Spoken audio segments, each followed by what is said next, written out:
행복한 어머니, 오늘 말씀의 제목입니다. 예루살렘에서 동편으로 1마일 조금 더 되는 곳에 베단이라는 동네가 있었습니다. 그 동네에 마르다, 나사로 그리고 마리아 3남매가 살고 있습니다. 순서대로 하면 마르다는 큰딸이고 나사로는 중간에 남동생이고 마리아는 막내 여동생입니다. 성경의 기록에 의하면 예수님께서는 최소한 4번 이상 이 집을 방문하신 것으로 되어 있습니다. 이 3남매와 예수님 사이에는 각각 독특한 이야기들이 성경에 기록되어 있습니다. 나사로는 특별히 예수님께서 사랑하시던 자였다고 기록하고 있습니다. 그런데 어느 날 그가 병들어 갑자기 세상을 떠나게 되었습니다. 마르다와 마리아가 급히 사람들을 예수님에게 보내었지만 예수님께서 조금 지체하시다가 도착하셨을 무렵에는 이미 장사 지낸 지 4일이 지났고 몸에서 냄새가 났습니다. 그러나 예수님께서는 개의치 아니하시고 무덤 앞에서 나사로야 나오라 하고 명령하실 때에 나사로가 손과 발을 배로 동인 채로 무덤에서 걸어 나왔습니다. 상한 몸이 치료받고 병이 고침받고 새 생명을 얻었습니다. 마리아는 예수님께서 마지막으로 예루살렘을 방문하셨을 때에 그의 죽음을 앞두고 3만 달러 이상의 값비싼 향유를 예수님의 발에 부었습니다.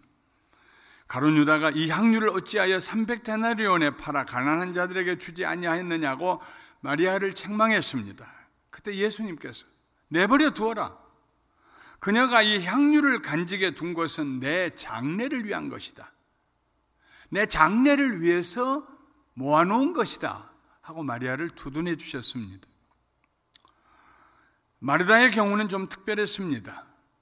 그날도 이 집을 방문하신 예수님께서 방 안에 있는 제자들에게 말씀을 가르치고 계십니다. 제자들뿐만 아니라 제자들보다 한 3곱절은 더 많은 사람들이 모였을 것입니다. 이사야 선지자는 예수님에 대하여서 그는 다투지도 아니하며 들레지도 아니하리니 아무도 길에서 그 소리를 듣지 못하리라고 예언했습니다. 예수님은 와서 싸우는 이가 아니었습니다. 전사가 아니었습니다. 게릴라 전쟁 일으키는 분이 아니었습니다. 그의 목소리를 들레지도 않았습니다. 들랜단 말은 cry out 했다, 소리 질렀다는 말입니다. 소리도 안 질리셨습니다. 그래서 길에서 그가 말씀하실 때 다른 사람이 쉽게 들을 수도 없었습니다.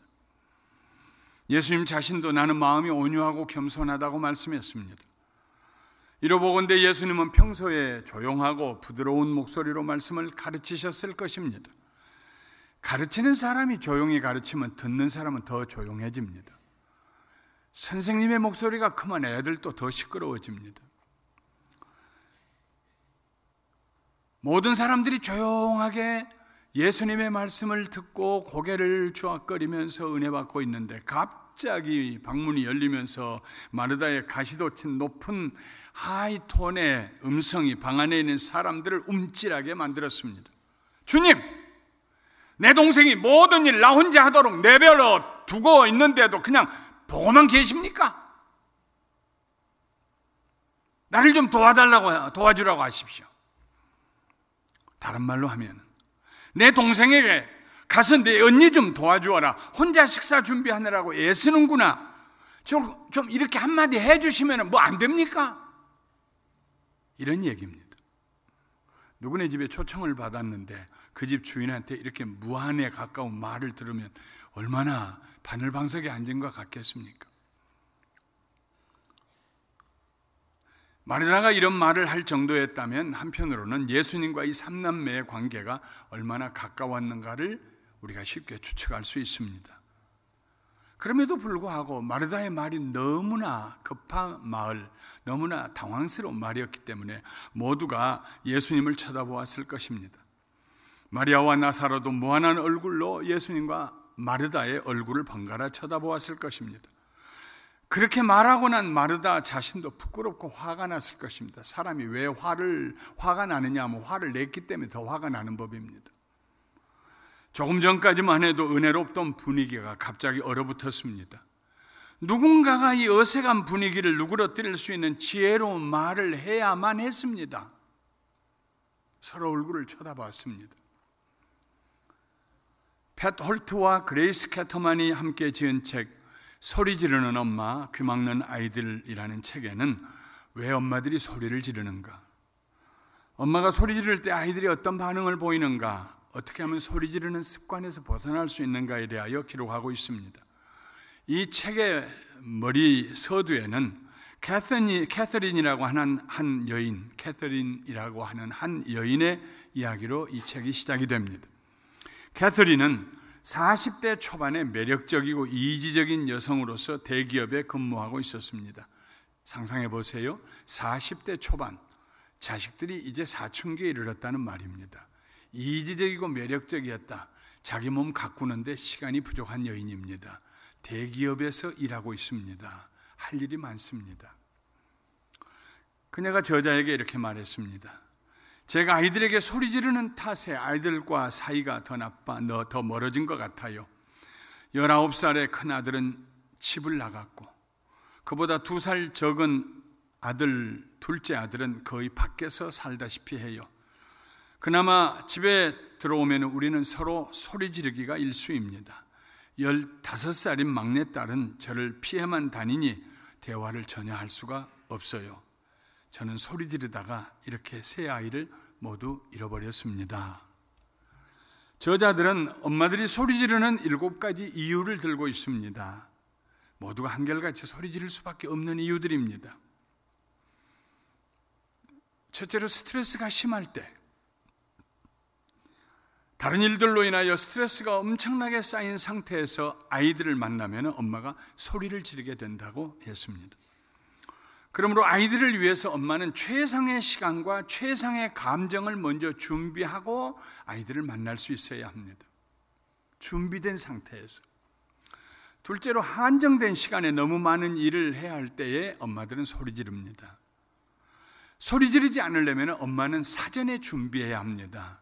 아침에 조금만 더 일찍 일어나고 저녁에 다음날 아침 식사나 점심을 준비해 놓고 가족에게 각자 해야 할 일을 분담시킨다면 다음날 아침에 분주해서 설치지도 않을 것이고 스트레스도 피할 수 있을 것이며 무엇보다도 아침부터 소리 지르지 않을 수 있을 것입니다. 세 번째, 기분이 좋지 않을 때 엄마들은 소리 지른다고 했습니다. 생리통 때문에 엄마들은 고통을 당합니다. 늘 분주하고 피로한 상태에서 아이들이 학교에서 옮겨온 감기나 각종 전염병에 제일 먼저 노출이 됩니다. 자신의 몸이 경고를 바라면 휴식을 취하는 것이 좋습니다.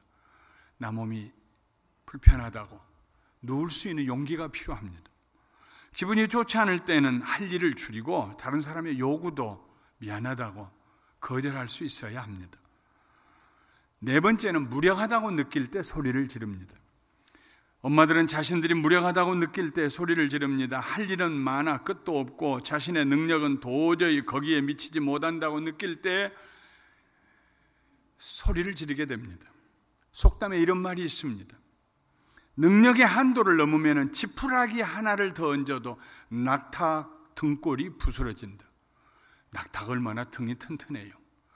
그런데 낙타의 등에 능력의 한계 이상이 될 때에 지푸라기 한 장만 얹어도 그 등이 부스러진다 했습니다. 스트레스를 받을 때에는 즉시 풀어야 합니다. 그러기 위해서는 스트레스를 받고 있다는 사실을 인정해야 합니다. 스트레스를 해소할 수 있는 방법을 모색하며 자기를 도와줄 사람을 찾고 의도적으로 스트레스를 떨쳐내야 합니다. 여보, 내가 오늘은 많이 스트레스에 쌓이네. 나 좀 도와줄 수 있어? 그렇게 말할 수 있어야 합니다. 다섯 번째는 아이들이 기대에 부응하지 못할 때 소리를 지릅니다. 모든 부모들은, 특별히 엄마들은 자녀들에 대해서 구체적인 기대감을 가지고 살아갑니다. 큰아이는 큰아이 노릇해야 하고 딸은 딸다워야 하고 동생은 동생다워야 한다고 기대합니다. 그런데 자녀들이 그런 기대에 어긋나는 행동을 할 때 엄마는 소리 지릅니다. 너는 누나잖아! 소리 지릅니다. 동생이 그러면 어떡하니? 소리 지릅니다. 기대에 못 미칠 때 소리 지르지 않으려면 필요 이상의 기대에서 놓여놔야 합니다. 자유해야 합니다. 여섯 번째로 아이들이 자신에게 상처를 입힌 사람을 기억나게 할 때 소리를 지릅니다. 의식적이든 무의식적이든 자신을 힘들게 하였거나 자기에게 상처 입힌 사람들을 자식들이 상기시킬 때, 예를 들면 남편에게 상처받은 엄마들은 아들이 그 남편을 기억나게 할 때 소리를 지릅니다. 아들은 왜 엄마가 소리 지르는지도 모릅니다. 모든 사람들은 상처를 가지고 있습니다. 모든 상처가 치료되고 용서받아야 합니다. 7번째, 아이들이 잘못될까 염려할 때 엄마들은 아빠보다도 더 아이들이 잘못될까 염려합니다. 염려 때문에 소리를 지릅니다. 어떤 여인은 이렇게 말했습니다. 차라리 엄마에게 얻어맞는 것이 낫지 엄마가 야단치는 것, 소리 지르는 것이 더 무서웠어요.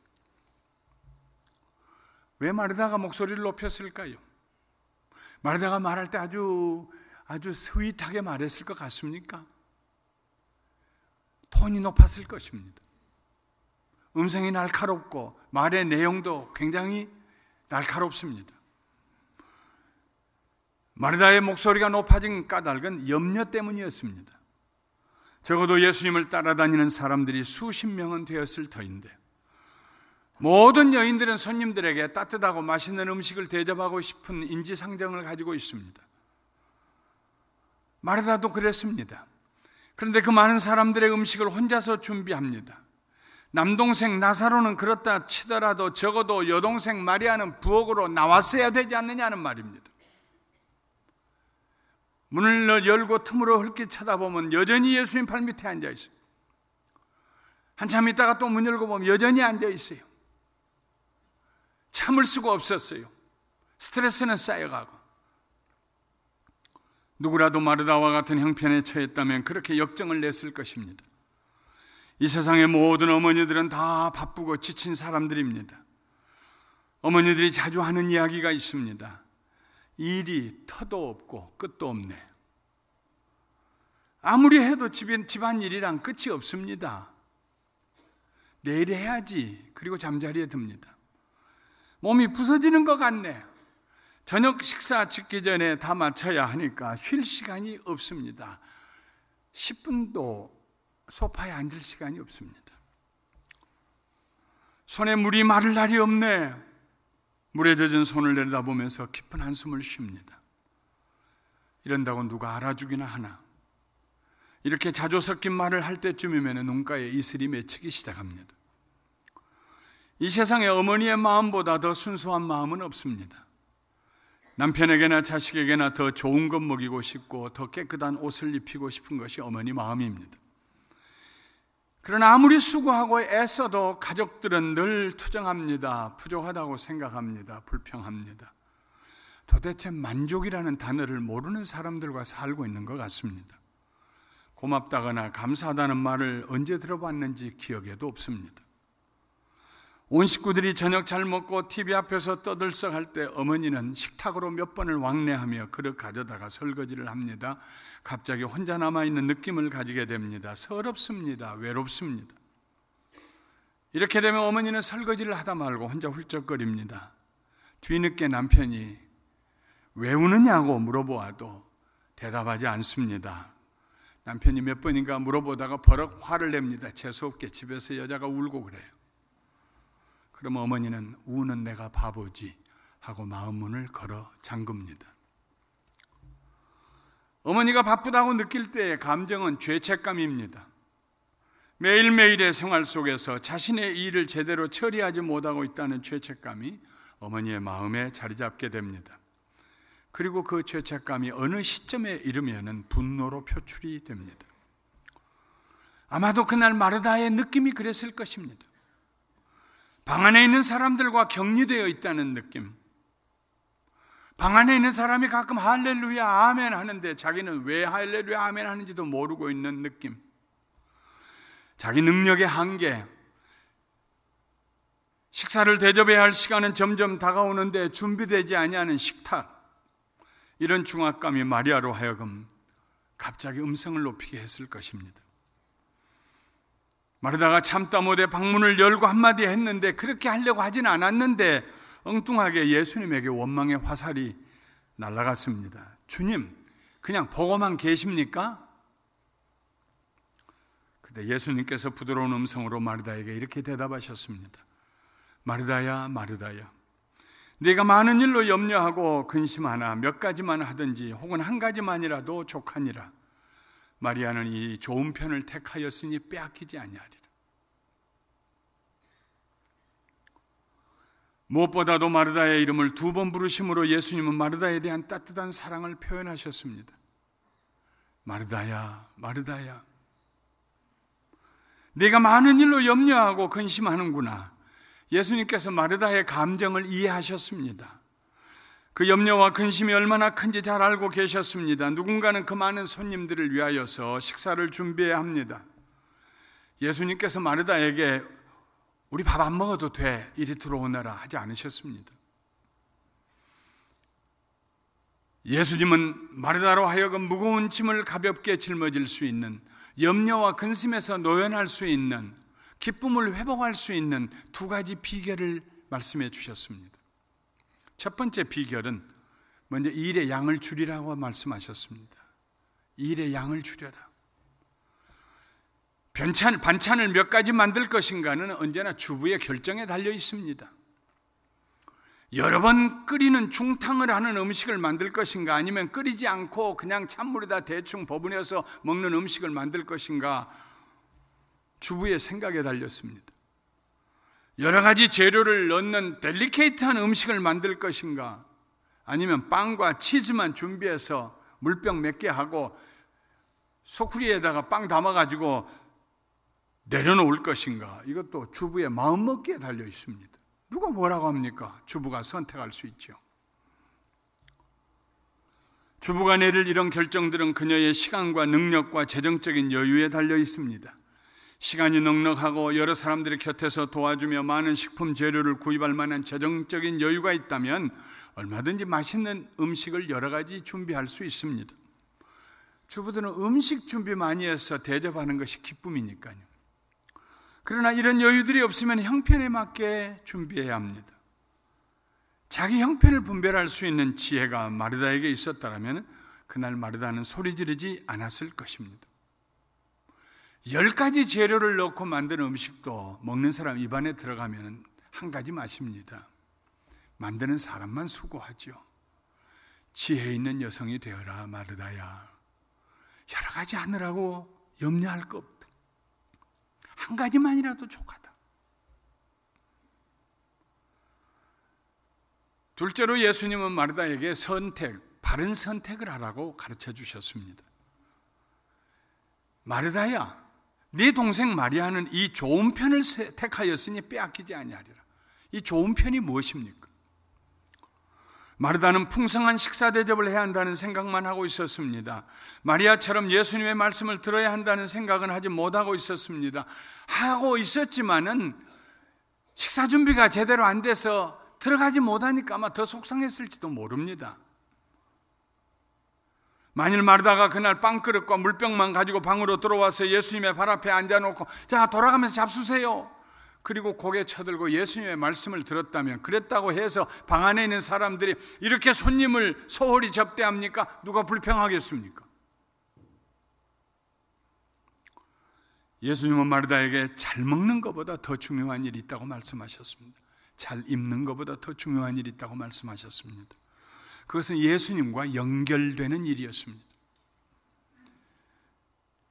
여기 계신 사랑하는 우리 감사가족 어머니 여러분들, 제 얘기를 잘 들어보시기 바랍니다. 여러분이 가족들을 위해서 아무리 수고하고 애써도 여러분의 삶이 예수님과 연결되어 있지 않으면 그 공허함을 채울 길이 없습니다. 어떤 훌륭한 남편도 여러분의 공허함을 채울 수가 없습니다. 어떤 순종하는 자녀도 여러분의 공허함을 채울 수가 없습니다.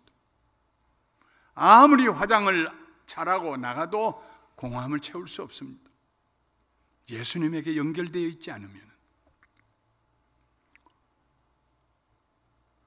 예수님과 함께 할 수 있는 시간과 공간을 우리는 가져야 합니다. 예수님의 음성을 들을 수 있는 여유를 가져야 합니다. 세상의 소음에서 벗어나야 합니다. 예수님과 연결되는 영적인 삶을 살려면 올바른 선택을 해야 합니다. 몇 가지만 하든지 혹 한 가지라도 족하다는 예수님의 지혜로운 말씀에 귀를 기울여야 합니다. 7가지 반찬 올리나 3가지 반찬 올리나 뭐가 다릅니까? 어머니들이 다 아시겠지만 밥상 위에다 7가지, 10가지 반찬 올려도 가만히 보면은 사람들의 젓가락이 가는 데는 2가지밖에 안 가요.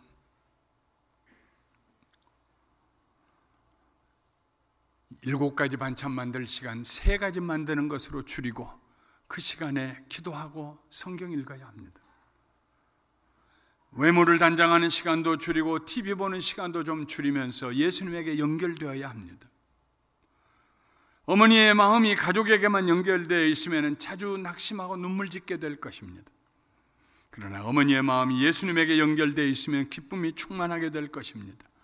그래야 진정한 사랑을 가족들과 이웃들에게 베풀 수 있습니다. 그래야 자신이 하는 일이 진정으로 가치 있고 보람 있게 느껴질 것입니다. 그래야 일과 의무감과 소외감과 섭섭함의 중압감으로부터 노연할 수 있을 것입니다.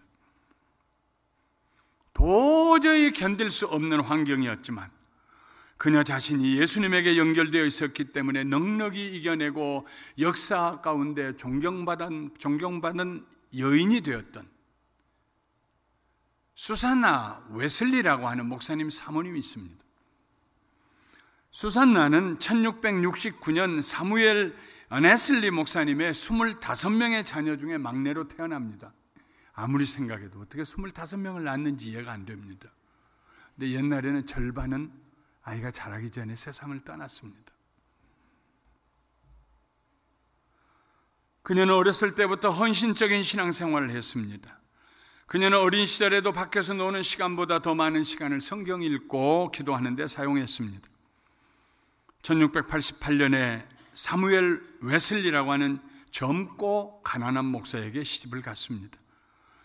남편이 교구 목사로 발령을 받아 겨우 살만하게 되었을 무렵에는 이미 그 가정은 빚더미 위에 앉아 있었습니다.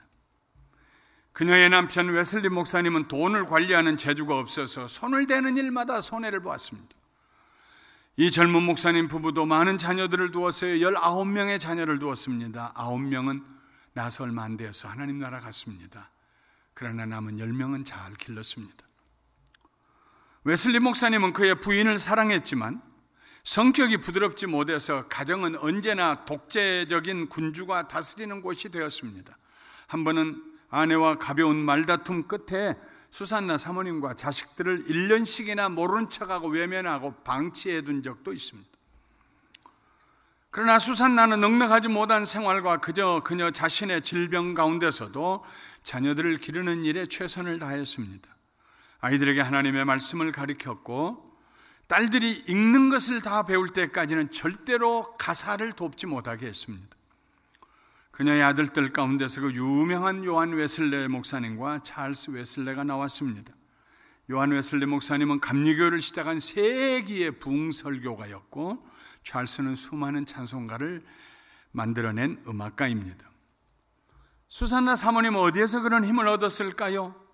보통 사람 같으면 벌써 무너져 내렸을 인생을 어떻게 끝까지 지탱하고 승리할 수 있었을까요? 비결은 그녀가 예수님에게 연결되어 있었기 때문입니다.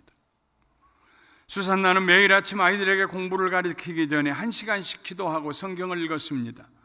비좁은 공간에서 아이들이 시끄럽게 놀다가도 어머니가 앞치마를 털털 털고 머리에다 뒤집어 쓰고 앉으면 1시간 어머니의 기도가 끝날 때까지 숨을 지키면서 기다렸습니다. 수산나는 아이들에게 각각 책임을 맡겼습니다. 그들이 책임을 다하지 못하거나 부정직할 때에는 합당한 벌을 받게 했습니다. 그러나 절대로 같은 잘못에 2번 벌을 주는 일이 없었고 그 벌도 과도하거나 무정한 것이 되지 않도록 세심한 배려를 했습니다. 수산나가 그 열악한 환경 가운데서도 분노의 말들을 쏟아내지 않을 수 있었던 비결은 매일 일정한 시간 예수님 앞에 기도함으로 자신을 연결시켰기 때문입니다. 그녀는 훌륭한 어머니로서 이 세상에 가장 좋은 것 예수님과의 관계를 선택했습니다. 그리스도 안에서 그녀는 염려와 근심에서 벗어날 수 있었습니다. 예수님 안에서 그녀는 환경을 다스리고 절제할 수 있었습니다. 그녀는 73세의 일기로 세상을 떠나던 그날 자녀들을 불러 모아놓고 이렇게 말했습니다. 얘들아, 나는 이 세상 짐을 벗는 즉시 시편의 노래로 하나님을 찬송하리라.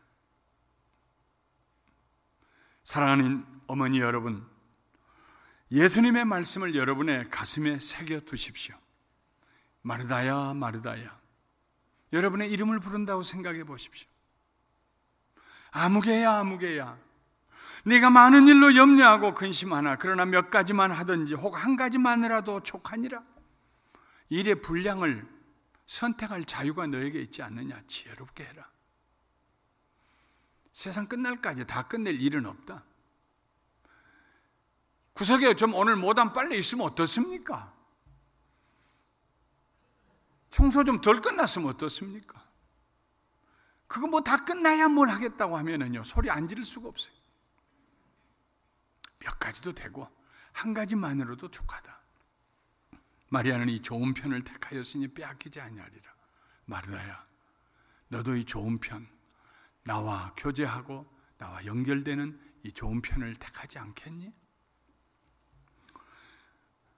사랑하는 어머니 여러분, 마리아처럼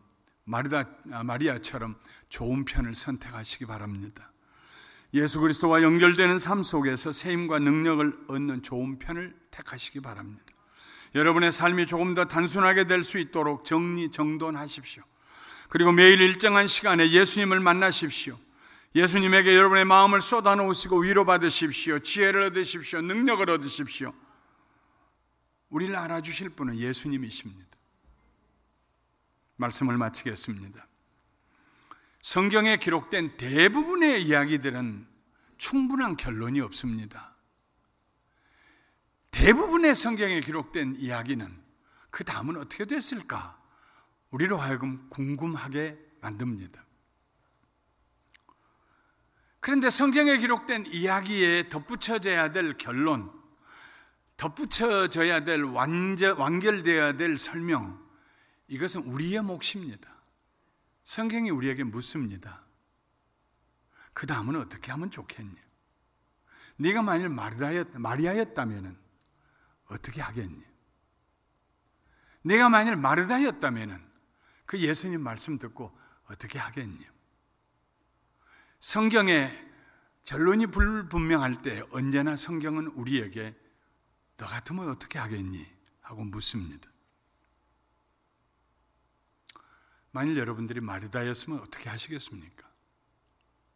그 말씀 듣고 아이고 예수님은 남자니까 여자 마음 몰라요 하고 문 닫겠습니까? 아니면 예수님의 하신 말씀 듣고 주님 제가 몰랐네요,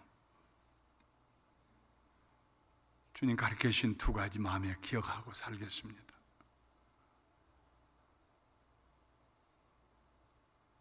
만일 우리가 마리아였다면 아이고 저 언니 좀 봐, 아이고 저놈의 성깔, 그리고 여전히 예수님만 쳐다보고 앉아 계시겠습니까? 아니면 일어나서 아이고 내 정신 좀 봐 하고 가서 언니를 돕겠습니까? 우리 아내들을 위하여서 우리 남편들은 어떻게 살아야 할까요? 우리 어머니들을 위하여서 우리 자녀들은 어떻게 살아야 할까요? 이 이야기의 결론을 어떻게 맺었으면 좋겠다고 생각하십니까? 기도하겠습니다.